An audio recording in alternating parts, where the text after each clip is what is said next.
के बेटे नारायण साईं के पूर्व सचिव महेंद्र चावला ने आरोप लगाया है कि आश्रम में काला जादू होता है।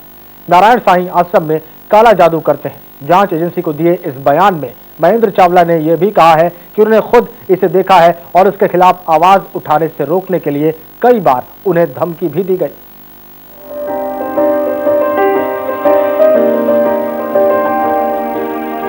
इस आश्रम में भक्त आते थे अपने संत के दर्शन करने को, लेकिन अब उनके संत पर लगे हैं कई गंभीर आरोप। और आरोप लगाने वाला कोई और नहीं बल्कि संत का पुराना साथी और साय की तरह उनके साथ रह चुका शख्स निजी सहायक महेंद्र चावला है। चावला का आरोप है कि संत आसाराम बापू का बेटा नारायण साईं काला जादू करता है। मैजिक में हमने क्या देखा, एक बार हम झाबुआ में थे, दिवाली की रात को, झाबुआ एमपी में है, दिवाली की रात को वहाँ पे आश्रम में नारायण जो है, आश्रम के किनारे एक नदी है और नदी के किनारे रात को लेट नाइट नारायण साईं जो है किसी बच्चे को लिटा के, वो साइड में बच्चा लेटा रखा है और सामने बैठे हैं, अपने सामने कुछ हवन जैसा कर रहे हैं। उस बच्चे की छाती पे इंसान की खोपड़ी रखी हुई है। ये चीज़ मैंने झाबुआ में देखी। इतना ही नहीं, महेंद्र के मुताबिक नारायण साईं कई और गलत धंधों में भी शामिल है कि फाइनेंस के इन्होंने कितने लैंड ग्रैबिंग के केसेज हैं, वो भी मीडिया में हैं। कहाँ इन लोगों ने कितने तो आश्रम से बच्चे गायब हो गए हैं, किसी को पता ही नहीं है, इनकी किसी को जानकारी ही नहीं है। लड़कियों की जो मैटर है वो भी मीडिया जानती है, दुनिया जानती है और हमारे पास उसकी एविडेंस भी है। ज़रूरत पड़ेगी तो वो भी हम गवर्नमेंट को भी देंगे और मीडिया को भी देंगे। आसाराम बापू के आश्रम और उनके बेटे नारायण साईं के खिलाफ पहली बार आरोप लगे हों, ऐसा बिल्कुल नहीं है।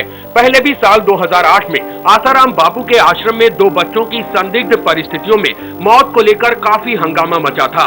बाद में मामले की जांच के लिए एक आयोग गठित किया गया था और इसी आयोग के समक्ष दी गई जानकारी में महेंद्र चावला ने ये खुलासे किए हैं। शायद ये खुलासे जांच को अंजाम तक पहुँचाने में महत्वपूर्ण साबित हों। फिलहाल तो सबको इन आरोपों पर आश्रम के जवाब का इंतजार है। मयूर जानी, CNEB, अहमदाबाद। आइए सुनते हैं कि नारायण साईं के पूर्व सचिव महेंद्र चावला ने नारायण साईं के बारे में क्या कहा है। वहाँ पर मैंने इनकी सभी इलीगल प्रवृत्ति देखी। इलीगल जैसे ब्लैक मैजिक देखा। ब्लैक मैजिक का आज हमने त्रिवेदी कमीशन को भी बताया। ब्लैक मैजिक में हमने क्या देखा, एक बार हम झाबुआ में थे, दिवाली की रात को, झाबुआ एमपी में है, दिवाली की रात को वहाँ पे आश्रम में नारायण जो है, आश्रम के किनारे एक नदी है और नदी के किनारे रात को लेट नाइट नारायण साईं जो है किसी बच्चे को लिटा के, वो साइड में बच्चा लेटा रखा है और सामने बैठे हैं, अपने सामने कुछ हवन जैसा कर रहे हैं। उस बच्चे की छाती पे इंसान की खोपड़ी रखी हुई है। ये चीज़ मैंने झाबुआ में देखी। मैंने मुझे नारायण के हाथ के लिखे हुए कुछ तांत्रिक प्रयोग लिखे हुए थे नारायण साईं ने, वो पेपर्स मुझे दिए और कहा भाई अगर तुमको इसका उपयोग करना है तो तुम भी कर सकते हो, लेकिन हमने नहीं किया। तांत्रिक के पास हमको ले गए नारायण साईं और उस तांत्रिक को बोला कि भी ये महेंद्र है, वफादार है, ईमानदार है, इसको आप तंत्र विद्या सिखाइए। लेकिन तांत्रिक ने मना कर दिया। इनकी फाइनेंस के इन्होंने कितने लैंड ग्रैबिंग के केसेज हैं, वो भी मीडिया में हैं। कहाँ इन लोगों ने कितने तो आश्रम से बच्चे गायब हो गए हैं, किसी को पता ही नहीं है, इनकी किसी को जानकारी ही नहीं है। लड़कियों की जो मैटर है वो भी मीडिया जानती है, दुनिया जानती है और हमारे पास उसकी एविडेंस भी है। ज़रूरत पड़ेगी तो वो भी हम गवर्नमेंट को भी देंगे और मीडिया को भी देंगे। उसके बाद रेगुलर मुझे फ़ोन आते रहते हैं।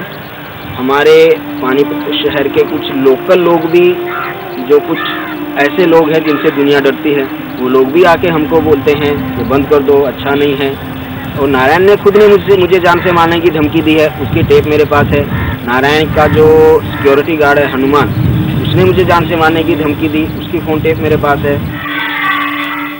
पॉलिटिकल लीडर्स अगर इनके साथ नहीं होते तो प्रश्न ही नहीं है कि ये लोग इतना असामाजिक सब कुछ होते हुए ये लोग इतनी प्रोग्रेस करते हैं। तो इतने सारे गंभीर आरोप लगे हैं। आगे बढ़ते हैं।